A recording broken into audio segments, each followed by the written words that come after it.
Street Smart Business TV. Today I want to speak about advertising. Yeah, normally I refer to it as marketing, but I'm going to talk about advertising today. And why am I doing that? Well, because generally there's two camps when it comes to advertising. You got one camp that believes in image advertising, and you got another camp that believes in emotional direct response. Now, I've lived in both worlds. For those of you that don't know, I had a very large air conditioning company in New South Wales. Probably used to spend around about $700,000 or $800,000 a year, and a lot of that was on branding marketing rather than direct response. And until I saw the light, I thought I was doing pretty well. It was great for my ego, as I was sponsoring Rosehill Racecourse, you know, all these sorts of things, see my name up there. But I've got to ask you the question, just seeing my name up there in lights, does that get me more money? Or having that sort of recognition of a few people knowing my reputation out there, does that get me more money in my bank account? Well, the truth was no. Okay, now I had a pretty big budget, and even my budget wasn't enough to have the amount of leads come in that occurred when I swapped from my brand advertising to my emotional direct response marketing. See, when I swapped to emotional direct response, the leads probably quadrupled for the same amount of money. And that's largely how it dominated the retail industry, and I want the same thing for you. Now, here's the reality. You've got to understand the importance of marketing. See, marketing influences the marketplace, all right? Now, I know you're aware of this, but I've got to state the blooming obvious for you. Let me give you an example. You see, going back to my era, remember when VCRs first came out? You had the Beta and you had the VHS. Now, do you remember which one was better? Well, Beta had a far better picture than the VHS. But in the end, it was the VHS that actually won the war. Why? Because they had better marketing. They had better systems and a better team there getting the message out. And that's what I want for you. I don't want you to be the Beta that might be the very best business on the block. You might be the very best lawyer, the very best doctor, the very best accountant, and yet nobody knows about you because you haven't got effective marketing happening out there. What I want you to do is be willing to get on your soapbox, let the world know how good you are, and remember the story of the Beta compared to the VHS, because it's a very painful result if you don't get on your soapbox.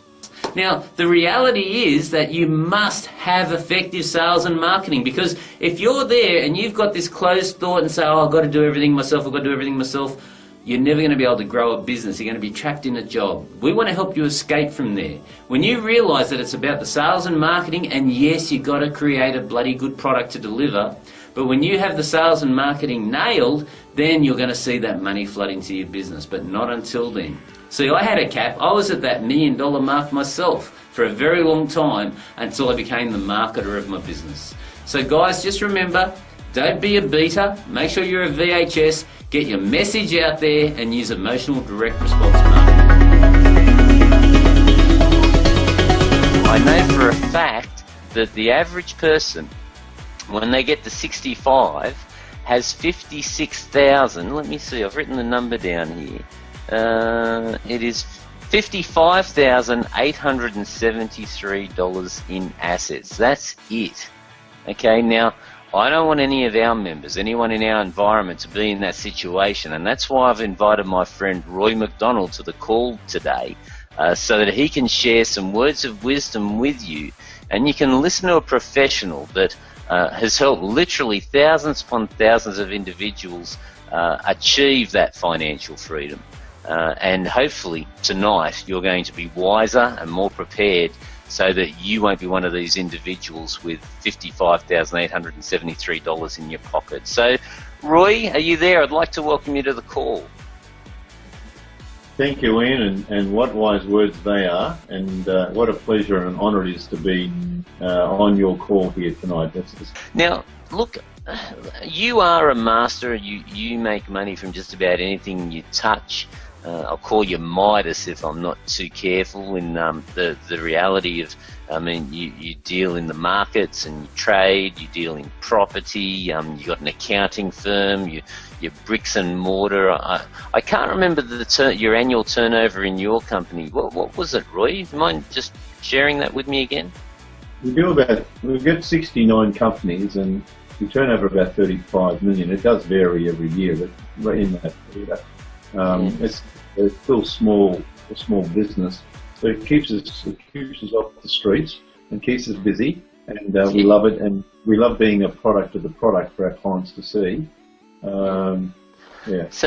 So 35 million turnover, and you've got all the challenges that all business owners have. You've got the staff challenges, you've got delivery challenges, you've got marketing challenges. You walk in our moccasins, and so you're not some academic that's sprouting words you read from a book. You, like us, are street smart, and that's why you're on this call. With all of the people in your dealings and in all of your investments and ways that you use to generate money, what would you say? Do you have a favourite? Do you have a take on where people should be putting their money, what they should be doing? And I know this is a how long is a piece of string type of question, but I really would love an answer of some sort.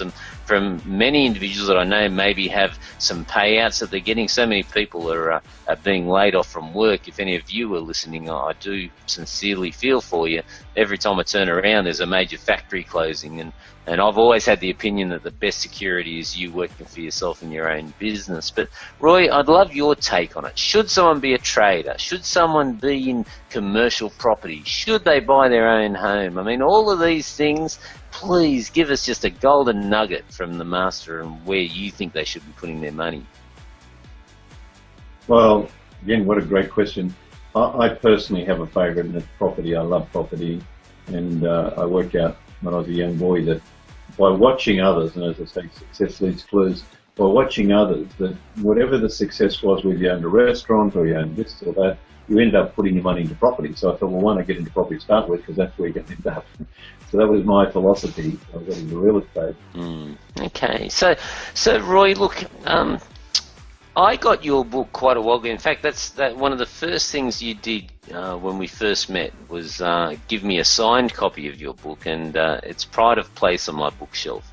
It is a very interesting read, How to Take $1, Turn into $1 million in 7 years or less. Now, you kindly said to me that you'd be happy to give this book away to anyone that's serious, and not just order it because you can, because this is a very expensive gift to get and send out and mail out to individuals. But ladies and gentlemen, those of you that are serious in improving your financial situation, those of you that are ready to do something that is solid, I would urge you to just start to understand, excuse me,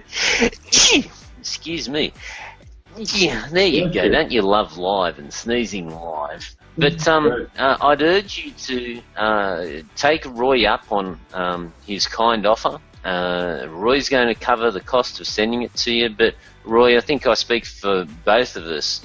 Please do Roy the honour of taking the commitment to read it from cover to cover, because I think it'll be one of the best investments of your time. Alright, ladies and gentlemen, it's Q&A time, and Michael takes great pleasure in giving me some doozies. So what do you got for me today? Alright, today we've got Jessica Hitchings.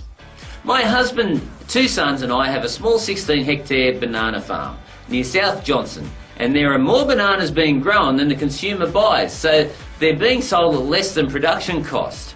And on top of that, we were hit by cyclones Larry and Yazi in 2011. Being very small, we have to sell on the market floor, whereas banana growers can sell green loads straight to the chains for a lot more money per carton than we can. I've been listening to you about marketing differently, but I can't find something different that isn't being used now. Well, Jessica, great question, and Michael, you bugger, it is a tricky one, but here's what I would say to you.